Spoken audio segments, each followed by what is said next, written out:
La reprise d'études est un projet professionnel par goût pour les ressources humaines. En fait, j'ai repris des études pour redynamiser ma carrière professionnelle. Le choix s'est porté sur cette formation, tout d'abord de par la notoriété de l'IGS et du CNED. La formation à distance, en vérité, lorsque j'ai découvert cette formation, pour moi, c'était du pain béni. Ça permet d'être en entreprise à 100% et de s'investir en parallèle dans une formation. Qui permet de s'adapter en termes d'horaire. Je peux travailler une petite partie un jour, je peux reprendre le lendemain. Le week-end, la nuit, le matin tôt, le soir tard. En plus, une formation innovante en e-learning. Avec une plateforme web.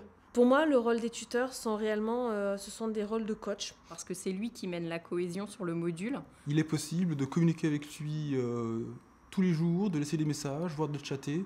C'est une formation qui est vraiment tournée entreprise et qui est animée également par des professionnels. Des consultants, ils ont une expérience du terrain, ils sont en contact aussi avec le terrain. Et je trouve que la vision que nous donnent les formateurs sur le métier de RH correspond tout à fait aux valeurs que je souhaiterais mettre en œuvre dans mon entreprise. Nous avons 3 regroupements et ces 3 regroupements nous permettent à chaque fois d'impulser une nouvelle dynamique. On n'apprend pas uniquement par les cours, on apprend aussi par le partage d'expériences avec nos camarades. C'est en fait l'émulation entre différentes personnes qui sont issues de milieux différents, qui ont eu des expériences différentes, qui constitue la réelle richesse de cette formation. Mais en plus, elle m'a apporté des solutions très concrètes au quotidien pour ma pratique professionnelle et elle a même dépassé mes attentes. Moi, je suis mère de famille et je pense que sans ce type de formation, je ne pouvais pas accéder à une formation de cette qualité-là.